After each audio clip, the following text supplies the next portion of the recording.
Good morning. Welcome. It's Deirdre Vervo, your host of Let's Talk Seniors, Memory Care Issues, Alzheimer's, Dementia, and Parkinson's. If you have a loved one that has had to move from their big family home, like my mother did a year and a half ago, home that she lived in for 50 years, and packed full of memories and books and memorabilia and furniture, it is overwhelming. It can be overwhelming, especially for seniors who've been there forever and maybe older now, and maybe they don't even want to move. So it's a lot. It's a lot of overwhelm. Even when you're younger, it's overwhelming, but when you're older, it holds a lot more memories and things that go on. So we have a wonderful person here today, Chris Johnston, and he's with Amston. Because moving can be so overwhelming, Amston Home Transitions serves seniors by providing packing and moving, downsizing, decluttering. They will handle all the hard stuff, make it really simple for you. They will help you donate things. They will help you find an estate sale person. They will move you to your next location, whether it be a senior residence or another home or condo or just across the state to your kids. They will help you with everything, anything and everything you need. They really cater to seniors. They hold your hand through the entire process and realize that it is not an easy move. But today we have Chris Johnston of Amston, and he's going to tell you how this whole business got started and why. Hi, Chris. Welcome. Hey, good morning. Thanks for having me. You're welcome. So we met at a networking event recently, and I was fascinated by what you do because I think there's such a need and niche since I'm in the senior industry as well. And it's so overwhelming for people to have to move out of their home that they've been in for maybe 40, 50 years, maybe a spouse has passed away, and they don't even really want to move, or they don't have the strength and energy to move, or, it's a tough one. So give us a little background about how this company started, because I know it just started in 2016, and how you entered into it. Yeah, so actually the company got started by one of the owners popping in and doing some work at Masonic here in Wallingford, where our company is based out of. And they looked at him and said, "Do you guys do this?" And they looked at each other and they said, "Why not?" They really noticed there was a need for this, for helping seniors from start to finish, especially throughout the transition process. So it started a little slower, but ever since I've been involved with the company for the last 3 years, we've exploded. Definitely people are noticing that there's a need for it, and also the familiarity. We're not a franchise. We work directly with the owners. And ever since I've been with the company, it's been a pleasure. Every day I get to have a new experience and go into somebody's new home and hear all the awesome stories about how they acquired everything there, and also just hearing the relief on the other end, especially when when everything's final and they said, "Wow, we couldn't have done it without you." It's a really great thing to be involved with.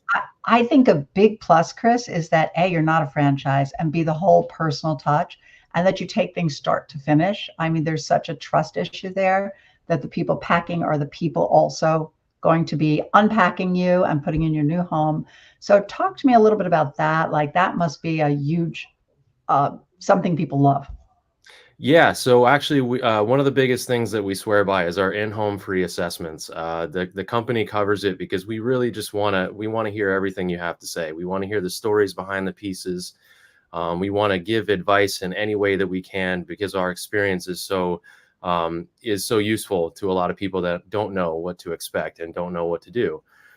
So really, it's coming in, it's sitting down. It's a really personal touch, but also throughout the process, whoever the person is your sales manager. That's the person. We become family at that point.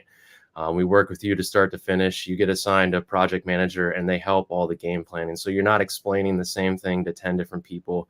Mm. You'll know who the team is. You'll know who the people are. And if you're packed up by one team, you're unpacked by the same team. We take exclusive, extensive inventory of a lot of things too. So there's a lot of picture taking, which really welcomes the idea to say, we're here to help, but also to cover all the bases that typically, like you said, they just don't know about people coming in their house, who is going to be. It's our team. We don't outsource any of those. Well, that creates a lot of trust, which is awesome. So I love your story. So you were telling me that you started out as a chef and you were a chef for 15 years. This is a very different business than being a chef. So how did your personal transition happen from being a chef to working with Amston Home Transition? Yeah, so I became a chef when I was young. I was a teenager and decided I wanted to do something, and working in a kitchen seemed like a great idea. So 15 years later and 60 hours a week in the kitchens, I had a marriage, but it was a mirage. I definitely needed something new. So oddly enough, the pandemic is kind of what taught me a lesson to kind of re-coordinate and figure out. So when the pandemic shut the restaurant down that I was working at in New Haven, I had to find a new job. So oddly enough, I started as the executive chef at Seacrest Retirement Center, which is down in West Haven. So immediately, right away, I found my niche. I fell in love with all the residents. I became dad. I was cooking fresher meals. I was getting calls from families saying, "Why is my mom coming out for meals? She never did that before." It Oh, was such a great experience, but oddly enough, Amston did a move-in for one of my favorite customers that was there, Stephen Parks. He was a Yale librarian for 30 years, and I fell in love with him right away when he moved in, and I saw the care and touch that Jeff and the team was giving him when they moved him in. So I did my interview with them, with the team, and never met Jeff until I hopped in the moving truck with him. And I looked at him, and I said, "I remember you. You remember Stephen Parks?" And right away, he pulled every detail out, and he moved him twice. But I could tell the way Jeff talked about him, he was family, and he wasn't just a customer. And I could immediately tell that's something that I can gravitate towards, and that's something that definitely has worked out for the last 3 years that I've been with the company. It's helped me. so It's helped me grow. that's like such a great story that you went from feeding people to feeding seniors to then being like falling in love with the seniors you're feeding and really feeling like you wanted to help from your heart, because that's incredible when you can do something you love for people that you love and it's from your heart. That makes all the difference. So I'm sure that is making a huge difference from you when you fell in love with all the seniors and you didn't even realize it. I have an assistant and he was hesitant taking the position with me with my senior homes because he's like, I said, what's your hesitation? He said, I'm not sure I like seniors. He's like, I'm not sure how I'm going to feel around them, because he was in his 20s and it was Mhm. very honest. And he said to me, "Oh my God, like I love them." He's like, just fell in love with them too. But you don't know, until like you experience it, I guess. You've been around your Yep. grandparents maybe, but not around tons of seniors. So I think that's just so great how you really not just you were feeding them, but they were feeding your soul. And that's also what's happening here. So that's a great story. And I love the hands-on. So what kind of things do people find the most challenging when you go in and somebody's been there for 50 years and they really don't want to leave, but they know, maybe they're not walking so well or they need more socialization or whatever it is that it's time to go. What's the biggest hurdle? I would say acceptance. A lot of people keep saying, "I'll do it tomorrow. I'll do it tomorrow. I'll do it tomorrow." So that's fine until physical needs start to become the distressor. And that's really where the idea behind game planning is having an assessment is to say, "Hey, you may not use this for a couple years, but let's just assess your home. Let's make sure if there's something that we can recommend."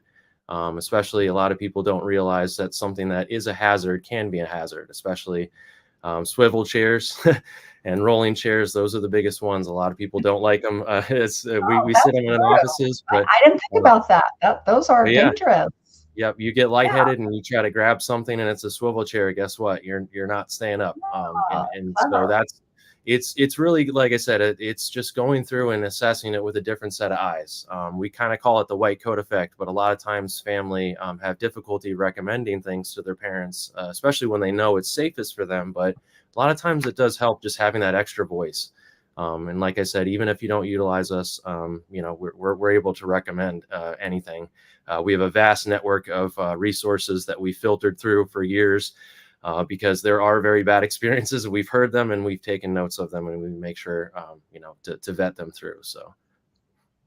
So are people's biggest like a hurdle besides acceptance? Okay, now they realize they have to move. This is funny because this actually personally happened to me because my mom was living in New York and she moved to Connecticut, and I would go to her house every weekend for months before she moved to help her pack or organize. And she's like, let's go out to dinner. She just didn't want to do it. Like, so it came down to like, a mess when we had to pack and move her because it was overwhelming for her because she didn't want to do little by little, which is what I thought would be helpful, but she wanted everything to remain the same until she moved. And that was tough. So I don't know if you have that experience with, people, they just kind of, I don't know, they don't want to do it. I don't know. It was tough. Well, that's a part of the process is you have to understand, what downsizing is. It's removing that clutter, that stuff that's clogging up your space that may not be safe for you, but it's also, how did it happen? Like, how did it get to this point? Are my kids not taking stuff? Do I not have support group? Do I not have people there, helping me? And then, it's also emotional. There's a lot of emotions that are attachment, sentimentalists. There's people that are, the rationers, the people that went through wartime that think I need to save these things, these rations, or, we all have it, the junk drawer, how many of those screwdrivers do we have? So we do notice that, but a lot of times it's just, a lot of people have absolutely no clue where to start. They have no idea. They just keep swimming, just keep pushing it to the side or pushing it into another drawer, another closet. And that's really where they just get complacent with it. But that's where, again, it's really just, it's understanding that somebody's going to care for everything in your home as much as they have. It's not an IKEA piece. They didn't buy it 10 years ago.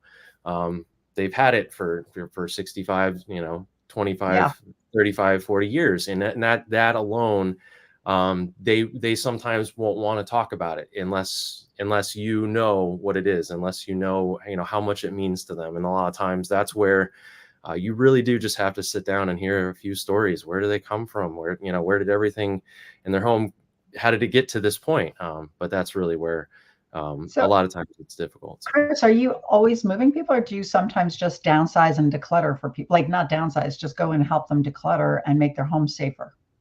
Yeah, absolutely. Yeah. So we offer just downsizing, decluttering. So basically it's, you kind of work with a project manager, you go through and just kind of decide, box stuff up. We'll have like a 3-box method. We'll save this, we'll donate this, and we'll trash this. And we kind of work through it and progress it to that point. And that's really where we can help, is the more decisions that are made ahead of time, the easier it is for a team to just come in and kind of do their thing. So that's a lot of times what people don't feel like they don't have. So they feel like they can only call a moving company for, oh, I'm not moving yet, I don't want to go anywhere, I'm fine in my home.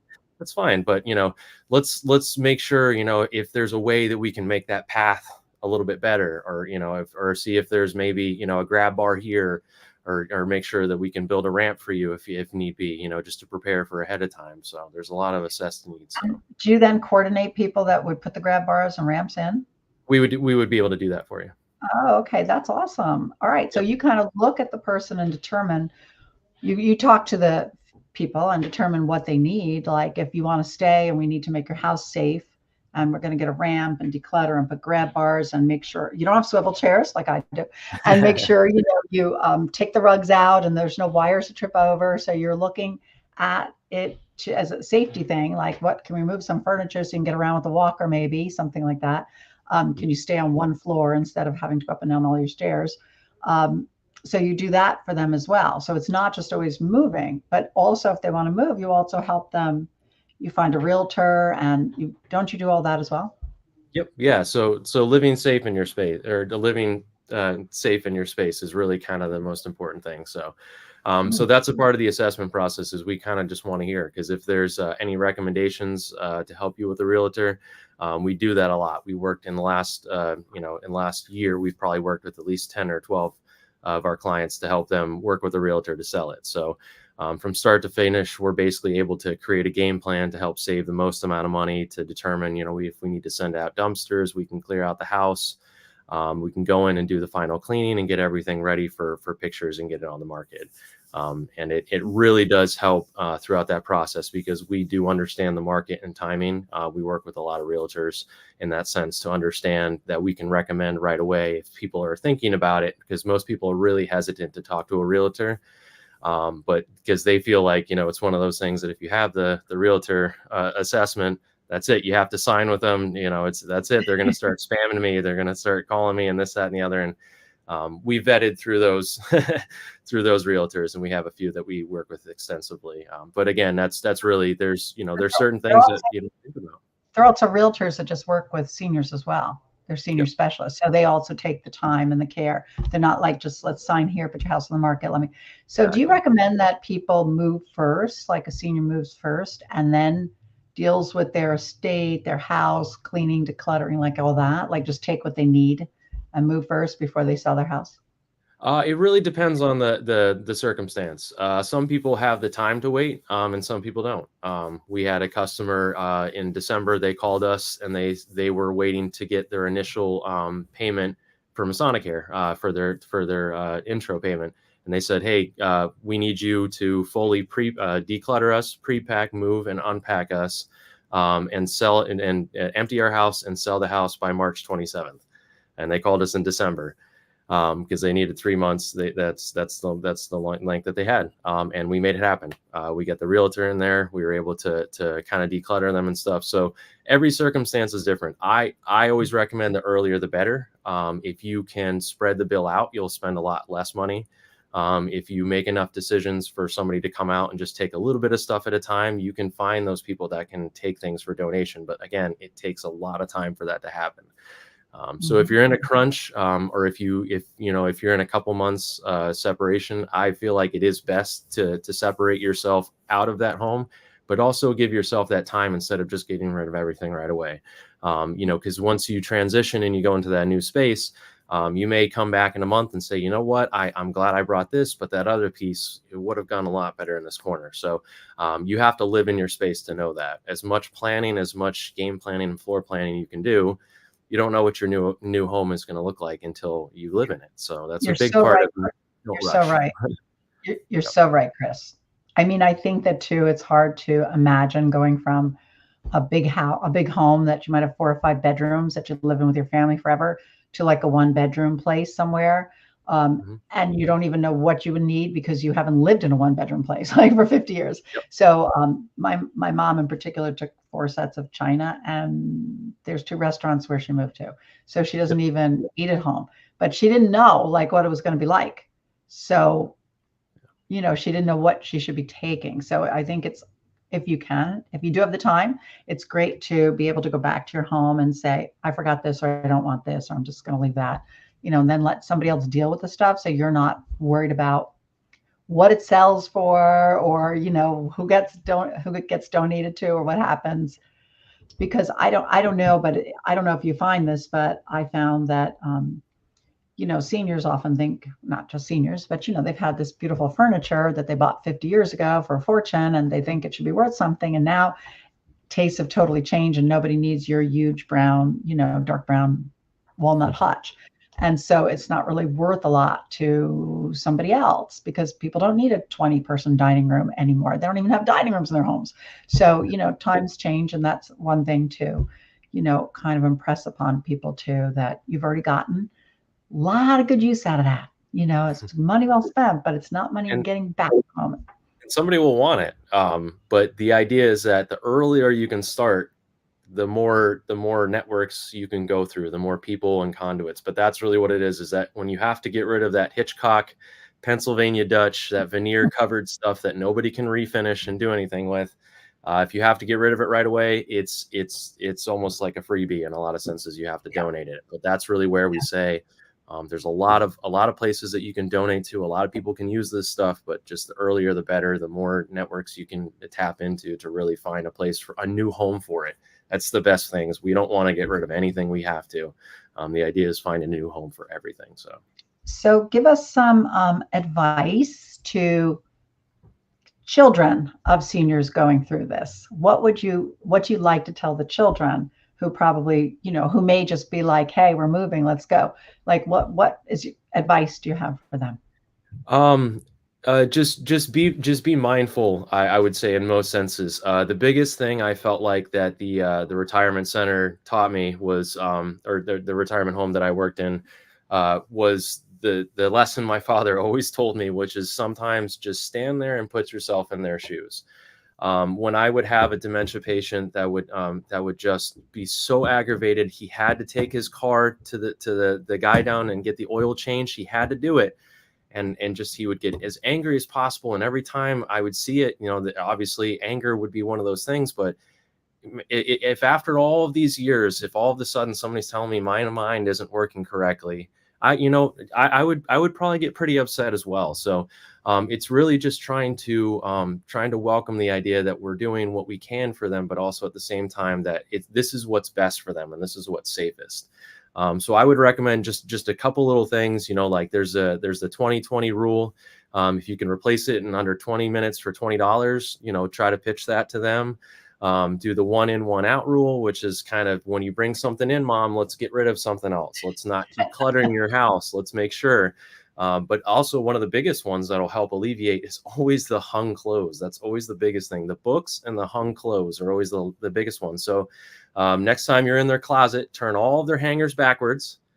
And then every time that they're using something, they're going to put their hanger back. So after 6 months, you're going to be able to go in their closet and say, look, mom, you've only worn 6 of these out of the 40 you have in this closet. So there's that's a good idea for everybody. I'm going to do that with my own clothes. Actually, everybody says for everybody. That's not just a senior thing. That's a great idea for everybody. Yeah. Right. See if you actually. There's subtle ways to initiate. That's great. But I think also just being very patient. Yep. Being patient and, like you say, mindful, but also realize that this is their decision, even if you think it's not safe for them to live in their home, that they're still adults. Even if they do have dementia, they're still your parents, are still adults, they're still people that you should be respectful of, and not just force their hand and be like, move them and then just do whatever. So yeah, it's not easy, but you're doing.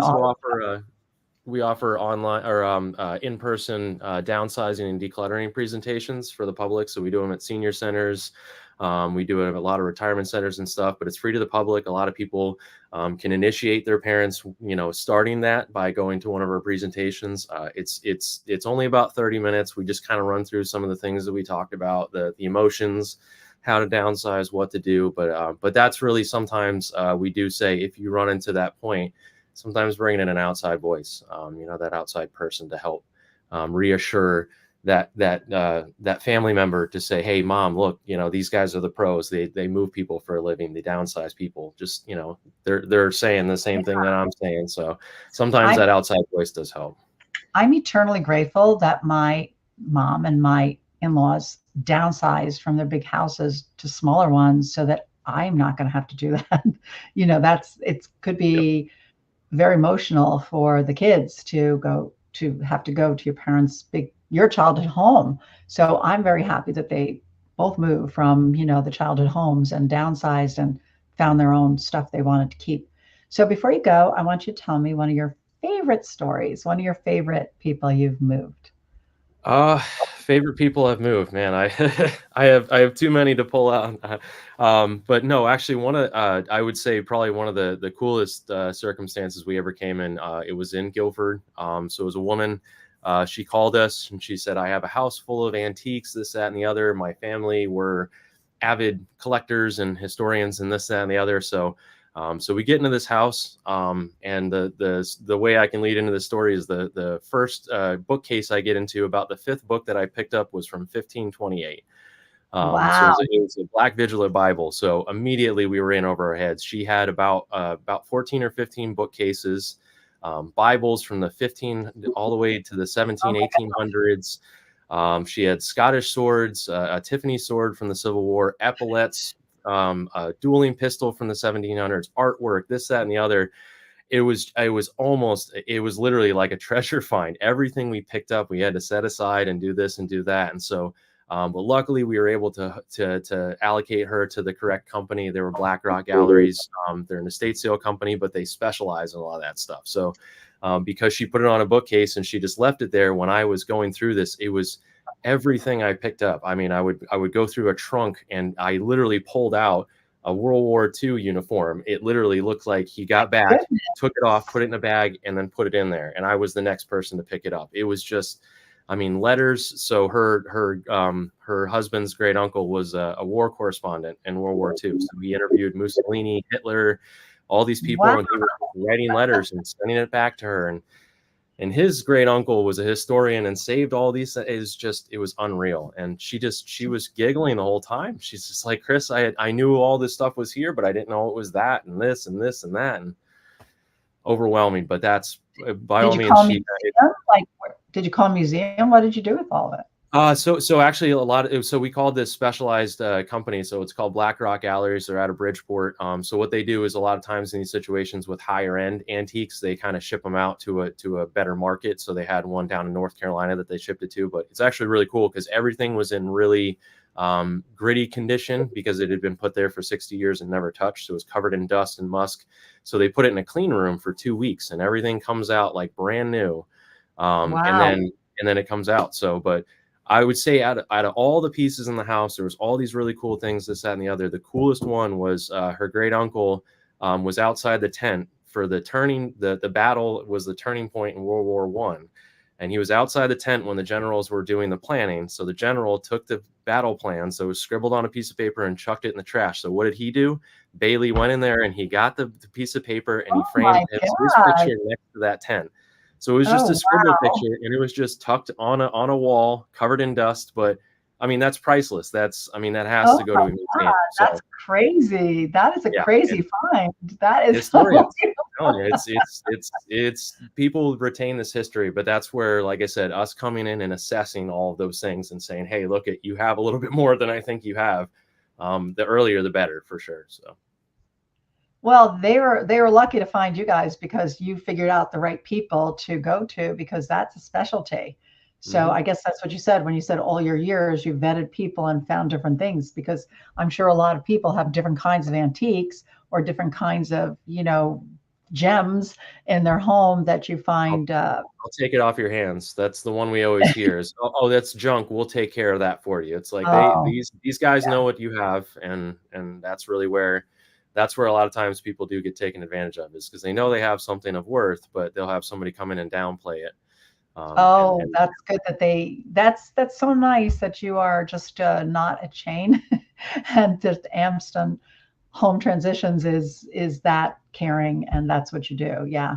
Because you can imagine if somebody's just coming in as a regular mover who's moving college kids and everybody, they're just moving you. They're not taking the time to figure out like what to do with all your valuables and where to sell them. Like if my mom had furs, she didn't know where to sell them. So we had an estate sale person. I'm like, I don't know where to sell them. So, you need to know what to do with everything. But Chris, This is awesome. I love your story. You are a great spirit. But Amston Home Transitions, if you want to get in touch with Chris, if you have family members, if you yourself want to declutter, if you have parents that you're thinking of moving to a smaller home or near you, or just another home, doesn't have to be smaller, and you want somebody to help them that you can trust, call Chris at Amston Home Transitions, 203-441-0326. Thank you, Chris. I look forward to working with you with my seniors as well. Absolutely. It's been a pleasure. Thanks for having me. You're welcome. Bye-bye for now. Bye. Thank you so much, Chris. It's so important to have somebody that you can trust. And this is a company that has been around for 7 years. They are grassroots. They're trustworthy people. I met a few of them now. And they all have a similar story. They love seniors and they love to help. And they're not there to take advantage. They're really there to make a big difference. And this is a specialty. So please give them a call. Chris Johnston, Amston Home Transitions. Thank you so much for joining me today. And until next time, stay well.